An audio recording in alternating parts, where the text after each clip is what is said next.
Multipliers! Welcome back to another episode of the Money Multiplier Podcast. I'm your host, Hannah Kessler, and we ask ourselves, do our dollars make sense? So welcome, friends and family. I'm so excited that you're here. We have a lot of good and exciting upcoming content.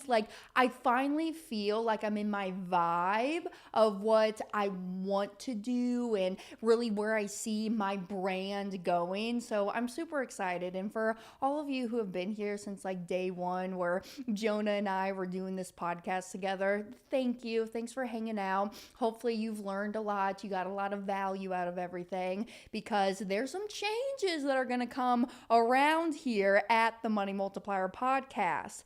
So I'm going to explain that a little bit deeper in next week's episode. Next week, I'll be in Europe.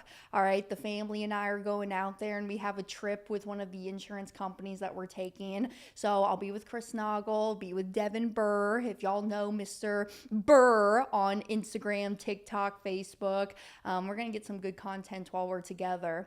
So today, it's just going to be kind of a more shorter and sweet episode before I leave the country for 2 weeks, starting tomorrow. Actually, later today, I have our pilot flying me over to Tampa. And I am going to be speaking to a group of multifamily investors. So super excited about that. It's just very back to back. I'll be honest, I'm a little stressed right now. Just with all of the things that are going on. But as this episode airs, I will be out of the country. So thanks for tuning in to another episode. I'm here every single week, every Tuesday, posting some new content. And here upcoming in the future, you'll see some content from Mama TK and Papa BK. All right, that's what we call ourselves over here. Terry Kessler and Brent Kessler. HK is Hannah Kessler. If y'all ever do this too, you know, when you have family members or let's say your kids are having a birthday party and you get out the water bottles, and it drives me nuts, okay? And this just might be my OCD, but it drives me nuts when there's all of these water bottles that are laying around and you don't know whose water bottle is whose. So that's what we do. We take out a Sharpie and we write HK on the lid or ZK on the lid for my brother. So then we know whose water bottle is whose water bottle, right? So, anywho's ADD going off there. But in this episode, I really want to start getting back to the basics. We have some exciting things that we're going to start implementing within the Money Multiplier team. So, if you are a Money Multiplier client, you're well aware that you have your implementation agent who checks in on you every quarter. And I'll be honest, sometimes y'all are just not seeing the value of the implementation team. Sometimes y'all aren't even getting back to your implementation agent saying, yeah, everything's going great. I'll catch you next quarter. So you know what I'm going to start doing? We are going to make it a mandatory sit-down meeting every 6 months. And what we're going to start doing is getting back to the basics within your financial life, creating the net worth statements, the personal financial statements, so that you are really taking the ownership when it comes to you and your money. Because I just want to share 2 quick stories with you, and then we'll kind of get into the content today. But number 1, I've shared this before on the podcast, but if you haven't heard of this, it's a very powerful story. When we spend our summer months in the Lake of the Ozarks. Okay, so the Kessler family, where mom and dad raised my brother and I, was in Kansas City. And that's where dad had his chiropractic clinics back in the day. He owned 5 clinics in the Kansas City area, one in Olathe, one in Ottawa, one in Overland Park, one in Tonganoxie. And back then, we really grew up because Nanny and Papa, my grandparents, I just call them Nanny and Papa, they had a lake house at the Lake of the Ozarks. And Lake of the Ozarks is right in between Kansas City and St. Louis. If you've ever seen the show Ozarks on Netflix, highly recommend it. But it was made within the Lake of the Ozarks in Missouri.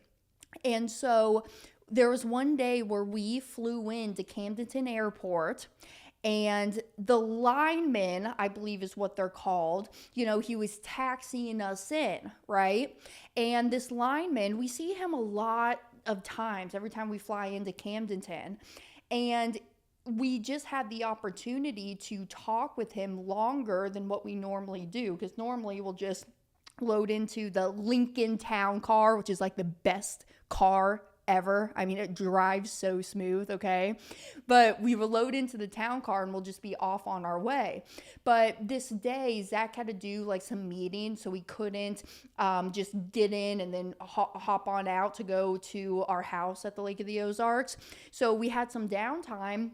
And we were talking to the gentleman who was taxiing us in. And come to find out, he's 73 years old. He is a retired military vet. Thank you for your service, for all my vets out there. And when he was not on active duty anymore, he had a very nice pension that was paying out, and he had some wealth, some money. And what he did is he went down to the corner banker, because if you ever walk into a bank, they have like this back office in the corner, and it's kind of their investment advisors, right? So he goes in and he takes his money to the investment advisor. He says, here's my money. Please get me some returns on it. I just want some cash flow during my retirement. So he gave him all of his money. And then one day, I don't know how long it took, but let's just call it 4 years, 5 years into the future, the investment banker calls him and says, hey, I regret telling you this, and I hate to have this conversation, but it's all gone. All of the money that you gave us is all gone because the markets just took a tank. Nobody is going to care more about your financial life than what you do. And you need to take that active ownership within your financial responsibilities in your financial life, because nobody's going to care about it more than what you do in your own family empire. Here's another one. This just happened last week. I was on a strategy call with somebody, and this gentleman, he is very high up within the police department, okay? And he's been working there for a long, long time. And I was kind of getting together his cash flow, right? I was asking him about his income, his expenses, where he's keeping his money right now, what he's actively doing with the money. And one of his goals that he has is he wants to pay off his home equity line of credit. And he has a $200,000 line of credit in there. And I asked him, I said, well, hey, you had $200,000, what were you doing with this money? So come to find out, there's $30,000 that's still left within the line of credit. And the other 170, he took it about 2 years ago down to his Charles Schwab guy, and he lost all of the $170,000. So what he's doing right now is he's paying 9% on that HELOC loan, and his Charles Schwab guy just lost all of his money, so now he's totally backwards, and now he's having to pay the bank back their 9% plus that HELOC line of credit. So y'all, I don't know how to be more transparent with you, and I hope you're hearing me when I say that nobody's going to care more about your financial life than what you do, and you need to take that accountability and the responsibility within it. And if you need me, I just had this conversation with 2 girls that I met in San Diego at the Veterans for Financial Freedom event. I said, y'all, if you need me to be your accountability partner, I will be here. I will put ticklers in my calendar to check in on you on a monthly basis just to make sure, hey, did you update your cash flow sheet? Did you go and exercise these 3 days a week that you told me that you want to do, right? Sometimes we need to have those accountability partners, and it's just important to have that support system behind you.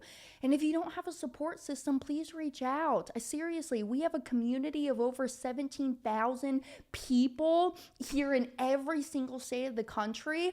I will turn you on to people who you will really vibe with, get along with, and you can start creating that support system and the accountability relationships that you need within your life. Because I'll tell you, for myself, I had to go back and read that book, Atomic Habits by James Clear, because I would have these goals and these aspirations that I wanted to do for myself, but I wouldn't stick with it. And I'm like, why am I creating these things that's really not that hard to accomplish? Okay, Hannah, you want to go and lift weights 3 to 4 times a week. Why do you do that for 3 weeks and then you just stop it altogether? And I think it's because it's really hard to be disciplined within yourself, but when you have somebody there that's going to hold you accountable, like my one girl that I was just talking to, she wants to start running more. And so she has somebody in her neighborhood who gets up at 5:30 a.m. every single day and goes running. And so when she gets up and she's like, oh man, I really want to hit this snooze button right now, she doesn't, because she knows that she has this partner that's holding her accountable to get her ass up out of bed and go put on her running shoes and her running clothes to go run that morning. So anywho, I didn't mean to get off on this big tangent, but it's just things that I've been thinking about that I just kind of wanted to bring up as a big PSA to the community. But today, we're really going to talk about getting back to the basics, because I'll tell you this. They don't teach us about money in school. They don't even teach us how to write a damn check or balance our checkbooks in school. They don't even, what they teach us is go out there, go find a good job, max out our 401ks, and then at the end of it all, let the government take care of you. But seriously, in times like right now with the Doge stuff going on and Elon Musk going in and auditing the government and their tax spending money that we, the American people, are paying for, I mean, love him or hate him, I think this is something that has needed to be done for a long, long time. And I'm grateful for it, because now I know the monies that I'm sending as my tax paying money is going to something that's actually going to help our country. And given too, I kind of have this thought with myself is I think, is America really the greatest place to live on earth? I think about that from time to time, because going out here, going to Thailand, I'm about to go to Europe. I've been spending a lot of time down in Mexico here recently. I think about, is America really the best place to live on earth? And I always come back to the answer that it is. In my opinion, just my beliefs, the freedom that we have, especially me being a woman, okay, that adds some layers to it as well. I truly think America is the best place to be, to have the dreams and to acquire the things that we want to within this lifetime, that really we don't have those other opportunities if you're going and living in Vietnam or what's that one big country like Egypt and even like the Muslims, just in their own territory. And I'm probably, saying this and some people are going to get mad at me and try to turn off the podcast. And I'm sorry, this is just my honest beliefs.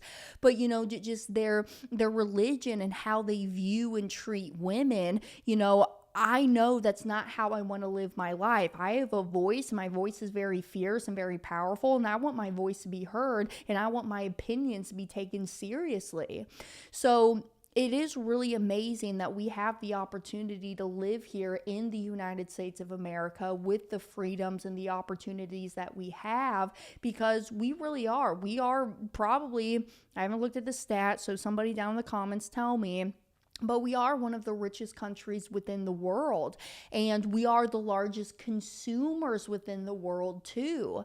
So we need to really hold ourselves accountable with the utmost respect and that responsibility that I've been preaching here for the last 10 minutes, because if no one else is going to do it, who's going to do it, So I really challenge y'all, as I always say, think for yourself and question. But let's kind of get into the topics I want to talk about here today. Because, as I mentioned, a new thing that we're going to start really implementing within the implementation team is the net worth statements and the personal financial statements. So what we've been doing right now is kind of some testing, okay? My mom just did this with my uncle, her brother, putting together his net worth and personal financial statement. And let me tell you, he loves it. He calls her up almost every single day saying, Terry, can you update this for me?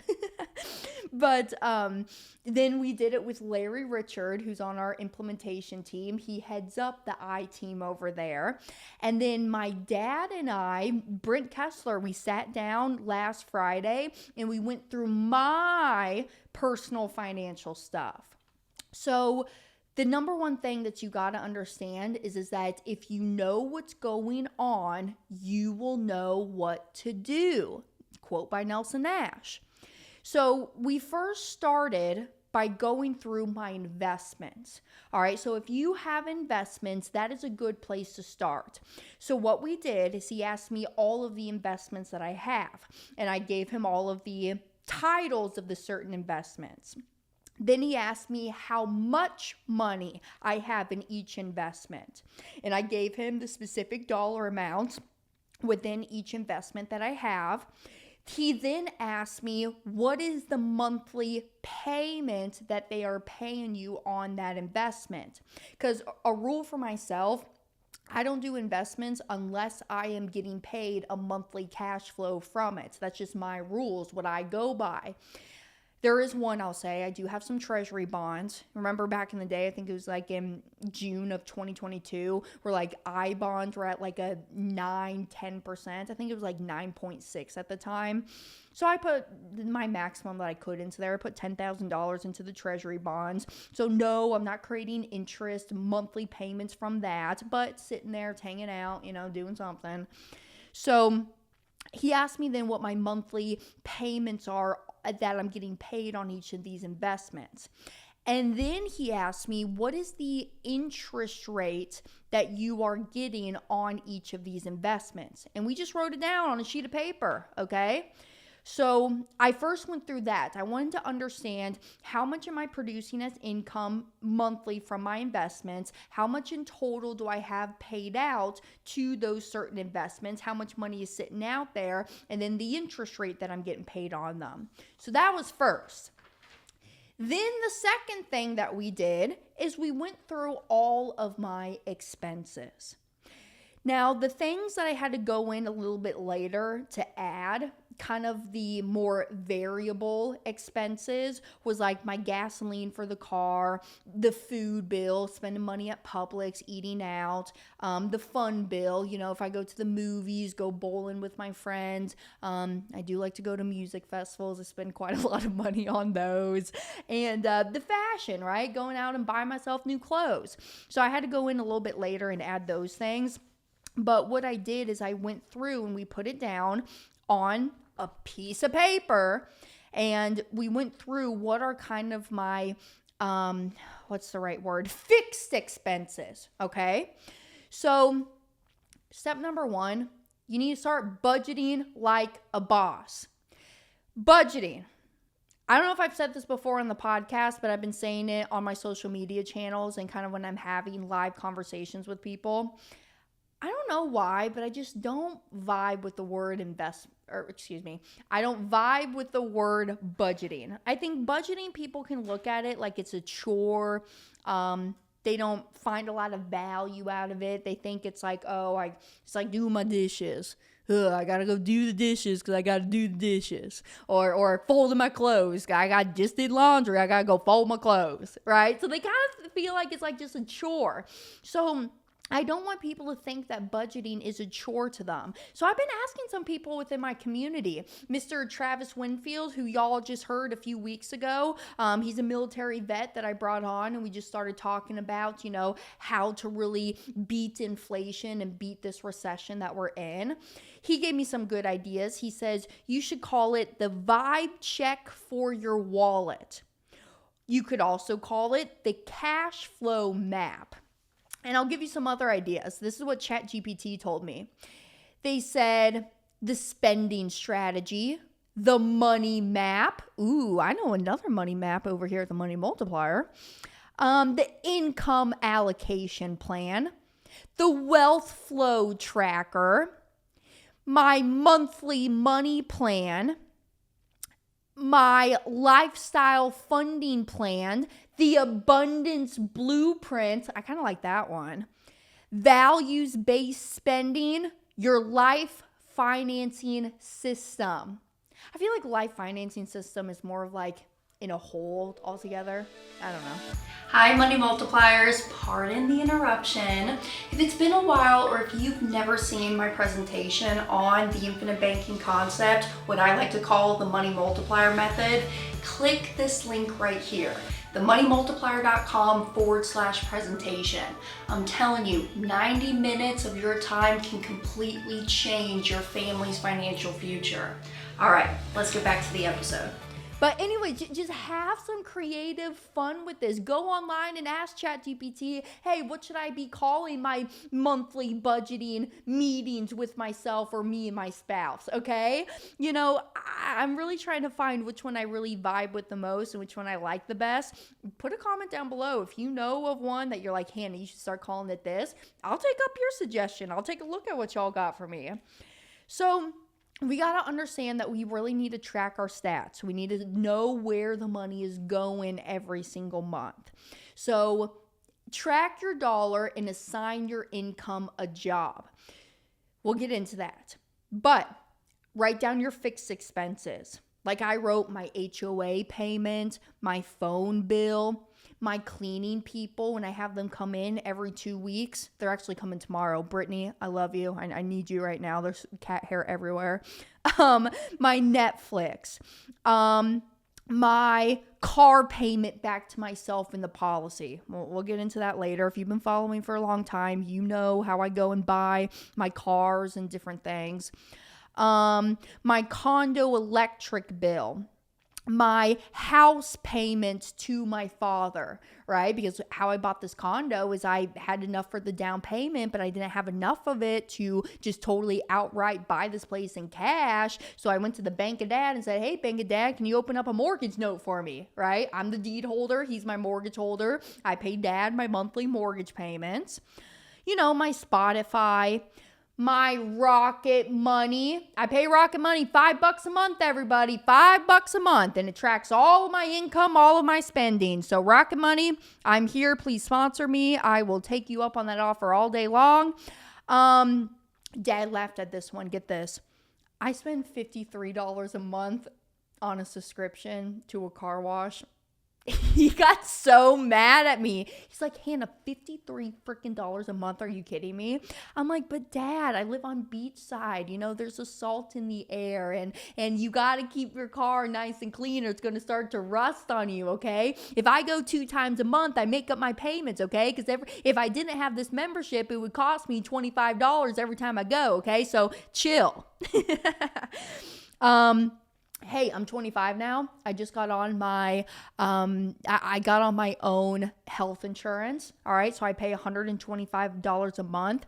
I use for my people, I looked at all the healthcare plans out there. Obamacare. Yeah. F that. I'm not paying $1,000 a month when I don't get sick and all I need is my chiropractor, my OBGYN.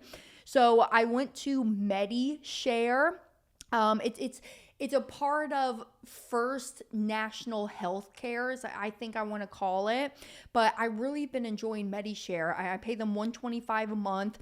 Yes, my deductible is a little high if I ever need it, which is $12,000. But other than that, if I do have to use it, I pay the $12,000 and then they'll pay for everything else. Some medication that I have, which is $10 a month. I have Hulu for $22 a month. You know, I do get my nails done, okay? I do like to get my nails done, my hair done, which I really don't go too often to get my hair done. I kind of cut my bangs myself. I don't do any coloring. You know, I added in my cat food. I have the subscription for all of my life insurance licenses to keep updated with them and keep renewing my life insurance licenses as time goes on. Because get this, y'all, with the life insurance license, you have your personal license, which of the personal license, I'm licensed in 51 states. Well, Hannah, why did you say 51 states? There's only 50 states here in the United States of America. Yeah, in the life insurance world, they count Washington, D.C. as its own state. So there's 51 states within the life insurance world. And if you want the commission monies to get paid to like an LLC or a business account, your LLC also has to be licensed in those 51 states. So literally, I have 102 licenses that I have to keep up to date with, right? So I have this subscription for, it's called Circon, which helps me manage all of my licenses. And then another thing that actually Dad brought up is just like my house taxes. I did a whole podcast episode, I want to say back in October of this year, talking about how I use my policies to pay my property tax bill here at the condo and what I'm doing to pay myself back. But the last year, my property tax bill was about $10,700. So I told Dad that because he asked me, what is my property tax? And he says, okay, well, here's what we're going to do. We're going to call it $12,000 and we're going to add $1,000 a month into your fixed expenses of what you have to pay for your property tax bills. Because, hey, EVA, economic value added, right? So he was just adding more to it. And then also, I have some people on my team who's within a retainer. I got my assistant, I got my copywriter, I got my social media manager. I have another kind of admin assistant that Dad and I kind of both share together who helps us with some stuff. But I added that into all of my monthly expenses and we racked up the totals. And I'll be honest with you, my overhead monthly is pretty damn high, okay?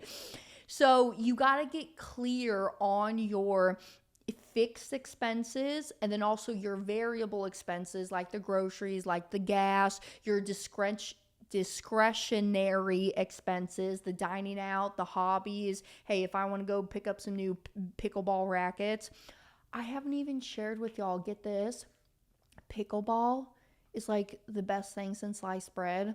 Yes, I'm a little late on the train, but let me tell you, I haven't been going to the gym or lifting weights because I've been occupying all of my time going out to the pickleball courts. So in my condo, you can just walk outside. It's like a 4-minute walk to the park that's over there. They have 8 pickleball courts, okay? So I go over there like all the time and I'll play with, don't take this wrong way, people in my community, but I play with all the old farts in my building because I do kind of live in a retirement community over here. But it's been fun, let me tell you. I love pickleball. Pickleball is my newfound love and passion right now. So even like my van, I got to update y'all soon on my van, but we don't got time for that right now. But I'll tell you about my van here in just a little bit. But we added up all of these expenses, and I know what my total overhead is monthly. I'll even add the future planning, okay, like the property tax bill I have to pay every October, my premiums for my policies, the vacations that I'm looking to take here in the future. You need to add all of that up within your monthly spending. So start to budget like a boss and do this every month. Don't think of it like a chore. Think of it as you bettering your future self, okay? Why do people go to therapy? To better themselves. Why do people go to the gym? Even they do kind of sometimes look at that as a chore. To better themselves, better their health. This is you bettering your financial life and your financial situation. Because again, nobody's going to care more about this stuff than what you do. So take the ownership, take the responsibility. I digress. I'm sorry for yelling at you. All right. So I have my income that comes in. I want to do a quick shout out as well. Elena Cardone. She has been posting out some freaking fire content recently. If you follow her on Instagram, it's Grant Cardone's wife. Her name's Elena. She has been talking a lot about how pre-social media, this is the part that we did not see, but her and Grant struggled for quite some time. And then 14 years into it, that's when they started to crack the cash flow. So what she's been talking a lot about on her Instagram posts is that you go and you earn money, okay? You got to earn money. When I was working at the chiropractic office, before I got fired because of my drug addiction, which you'll hear later on in some future upcoming episodes. But I got fired from my dad's chiropractic office. I then went online. I applied at Cracker Barrel to be a waitress. I was still under the age of 18. And back then, they weren't serving alcohol, so I could still waitress being under the age of 18. And I think Cracker Barrel really taught me why I love entrepreneurship so much, because the cool thing about Cracker Barrel, I don't know if they still do it to this day, but there was no tip sharing. So whatever I made on my tables was mine to keep. And I would get paid out in cash at the end of the night. So then I would go to the front register. I would hand in my little slip. They'd pay me in cash every single night. Plus I would have some cash tips that some of the tables would give me. And I would just go home for the end of the night. And I'd get paid out every single night. It was like the best thing ever. So where was I going with that? So with this, then I was working at Cracker Barrel and I loved the entrepreneurship mindset over there. Oh, the earned income. That's where I was at. ADD, welcome to my brain. So you have to go make money to live on this God-given earth we call America. I don't care how you make your money. You got to make your money somehow. So you go and make your money. Then step 2 is you got to store your money somewhere. Hopefully you've been tuning in for a while that you know we don't want to do business with the banks. We don't want to keep our hard-earned money there where the bankers are then using our money, making a good living off of our money. I don't really want to keep it underneath my mattress or dig a hole in the backyard because now it's subject to risk like fires or flooding, or the hidden tax called inflation, where I'm literally losing money now. So I don't want to do that. And obviously, I don't want to leave it to a financial advisor who thinks they can manage my money better than I can.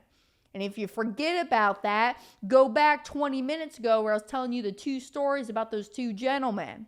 So where do we keep our money? Hannah, if I shouldn't keep my money in the banks, where should I store my money? I'm so happy that you asked me.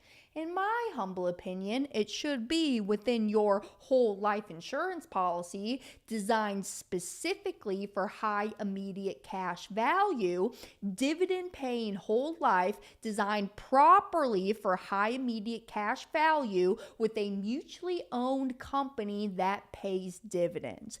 That, in my opinion, is where we should be storing, protecting, and capitalizing our money at.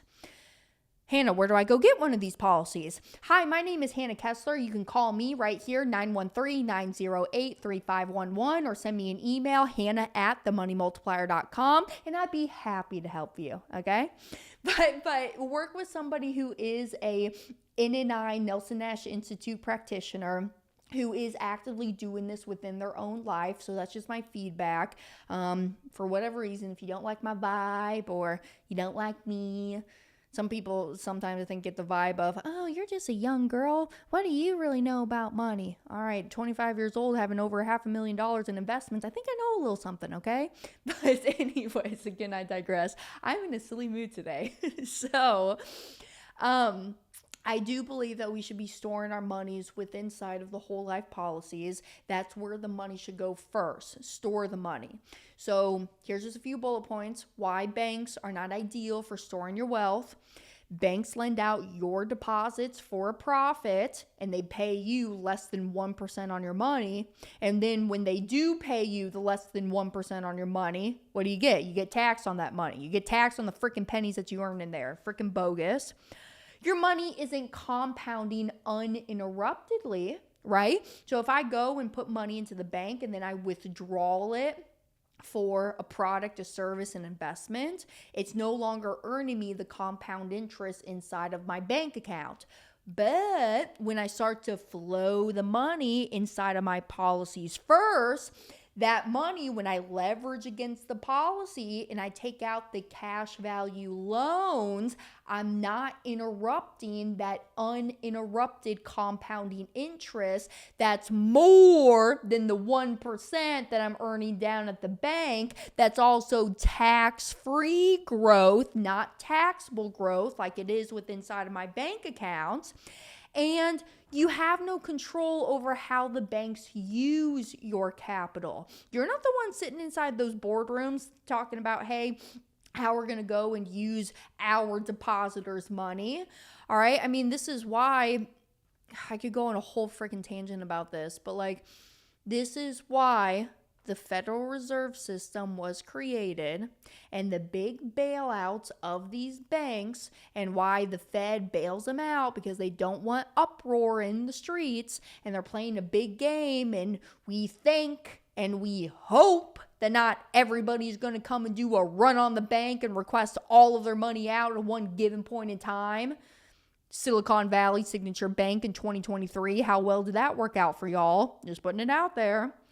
And, you know, you're now subject to the fees, the limits, and sometimes these banks can even freeze your account. That was something that I asked Mr. Anthony Rushing. If you were at my Tampa event, Money Game Live, you met Anthony Rushing, a part of First Lien HELOC, and I was asking him, you know, because being second generation within the infinite banking concept, I would like to leverage the equity inside of my house, because what good does that money do besides just sitting in the floorboards?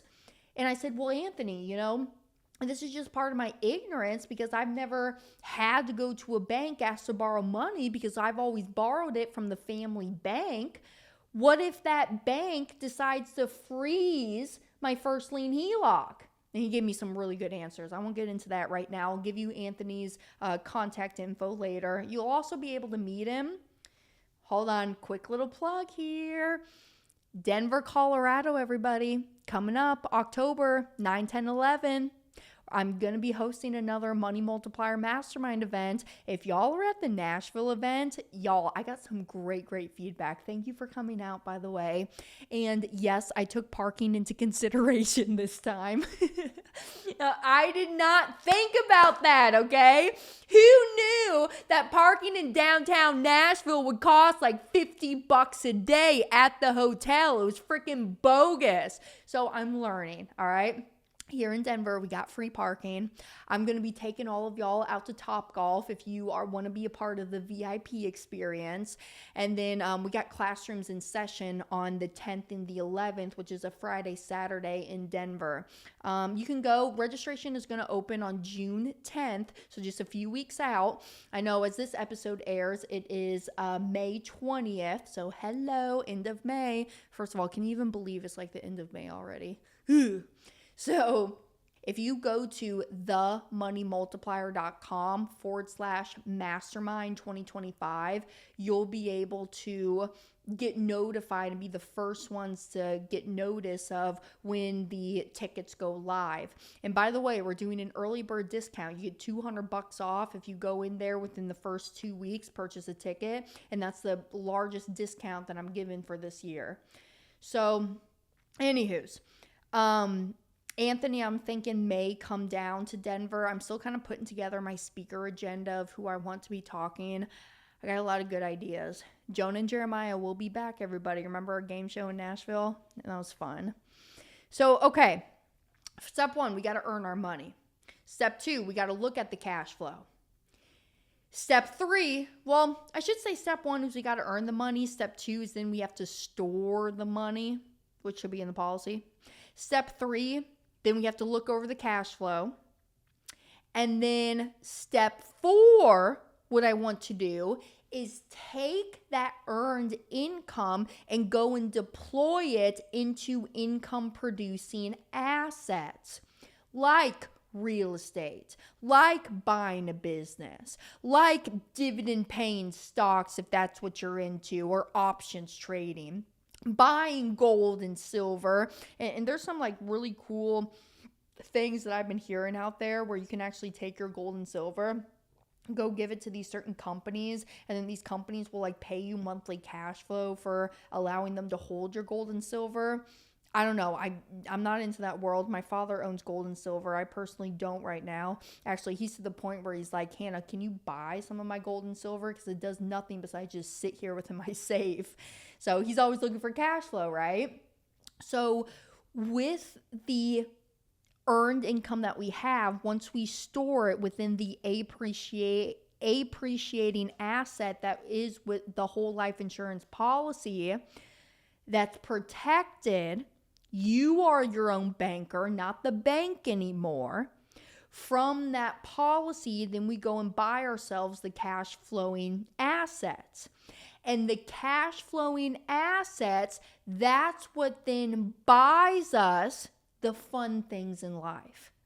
The luxury cars, the dream vacations, sending the kids to private school, upgrading our house, our wardrobe. You use the cash flow from the cash flowing assets, and that's what you do to go buy the luxury, fun, exciting adventures, fun toys that are happening within your life that you want for yourself.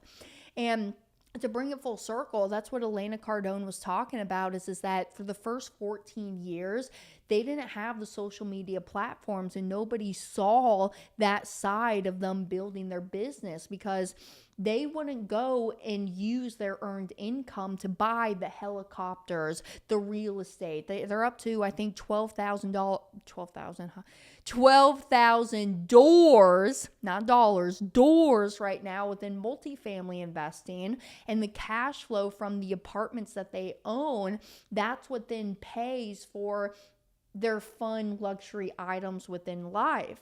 And again, it's just don't let social media put that, is the right word, facade? Hopefully I'm saying that right. But don't allow social media to kind of mask what some of these influencers are doing out there, because I'm telling you, there's so much more depth behind the camera, behind the phone screen that you don't see. And I just really respect Elena for coming on and just sharing that part of her journey and her story, because she's right. We didn't see that part of the 14 years where her and Grant were struggling and building up the business that they have today. It takes sacrifice, y'all. Wealth is a steady, slow growth. And a lot of people, just because of the microwave mentality that we have here in America, people just aren't wanting to take the time to build that wealth. They're just looking for that quick fix, that get rich quick kind of scheme. And I'm telling you, wealth is earned, wealth is respected, wealth is slow pace growing. And once you really understand that those grassroots create the deepest roots, that's going to be your whole foundation to everything else that you're building within your own empire here. So you're no longer draining your wealth to fund your lifestyle. You're using the income from the cash flowing assets to live well. Last thing. Pops and I, that past Friday, we sat down and we went through all of my bank statements and we wrote it down month by month. I did all of 23, all of 24, and all of 25 up until April. And what we looked at as well is almost like comparing my income, because I'm the commission business, right? That's how I make my active income, is through commissions. And commissions is not just like a set pay salary like some people have, right? And I was looking at where my income is at for the first quarter of this year compared to the first quarter of last year, and kind of where am I at? Am I on pace to be the same? Am I on track to do lesser? Where am I at with all of this? And if you are within like a sales position, that's something that I would kind of track on a quarterly basis, compare month by month from January 2024 to January 2025. Where are we at? February 24 to February 25. What's the difference? Where are we at? So then you can kind of prep for what's upcoming. So that's specifically for my sales people.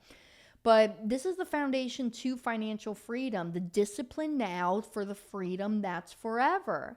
And I think just by doing this since 18 years old and really having it ingrained in me, I get this stuff like it's the back of my hand, because I didn't have to go in and unlearn all the BS that you learned growing up in school and what your bosses, your colleagues, and your parents taught you that you thought was a great idea. Here's something else I'm thinking of right now. My good friend Caleb Williams, he has a podcast called The And Asset. He just had Ted Benna on his podcast show. Ted Benna's the inventor of the 401k. go listen to that episode and hear what Ted Benna's talking about with the 401k that he invented, that he is no longer using or promoting anymore. So I really want y'all just to revisit your numbers. I want you to take back control of your money, because if you're not going to do it, who else is going to do it? So I think that's really all that I have to say for today. I told y'all I kind of wanted to keep this sweet and short. Hopefully I did that, but I know I can kind of run my mouth sometimes. But last thing I want to tell you, the companion book, y'all, my first ever children's book that Chris Noggle and I wrote together, it has been such a huge success, and I just want to say thank you. I love you, and I see you.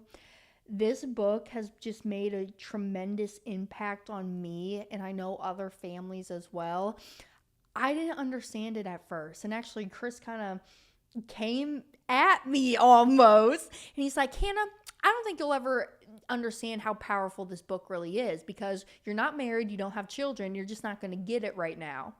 But there was just one moment, and it was over Easter weekend, not too long ago. This might be TMI, but I was sitting in my bathtub, and all of my author copies came in from Amazon. And I was sitting there in the bathtub, and I was just reading it. And that's when it clicked with me that I was like, oh my gosh, I get it. I get what we're doing and why we're doing this. This shit is so powerful. I mean, if you're a fan of Shel Silverstein, The Giving Tree, there's also another one out there called The Missing Piece, you would really enjoy this companion book. I would say the demographic for the book is around ages 2 to 7, 2 to 8 maybe. But it just walks through the story of how you need to give the love, the care, the attention to the support system that you have within your life, because if you just keep taking, once you really need them, there's going to be no thing, no one there left to give to you anymore. So go check out the companion. It's only like $20 on Amazon. You can also get it on Kindle version if you wanted to. You can also send me an email, podcast@themoneymultiplier.com. I'll send you a signed copy if you want. But I just want to say thank you so much. You can go to companionbook.com and go and purchase the copy that way as well. But again, just thank you. So without further ado, I think that's all my thoughts that I have right now. I got to pack up here soon. We're going to go to Tampa, as I mentioned earlier in this broadcast. But I will be back next week. Next week is going to be a very special, very deep episode. You're going to get to know a little bit more about me, what I've been up to, my journey that I've been on up to this point within my life. I'm going to film it when I'm in Europe. I'll choose a pretty location. We'll see. I don't know. It might just be too deep of information that I might just want to like sit in my hotel room and just share my story. But I will be back next week with another episode. Like, comment, subscribe, ask me your questions, send me an email. I'm always here supporting you. Follow me on my social media channels. Instagram, Hannah Kessler. Hannah spelled the same ways forwards and backwards. Kessler with one S. Instagram, Facebook. I'm getting back on TikTok now too. So until then, I will see y'all. Do well, be good, and I believe in you. And I'm very proud of you if nobody's told you yet today. Mwah! See y'all soon. Thank you, Money Multipliers, for tuning in to another episode. If you like this stuff and you want to learn more about the infinite banking concept, click right here. It will take you to my powerful 90-minute presentation. Until then, be well, do great. I'll see y'all next week.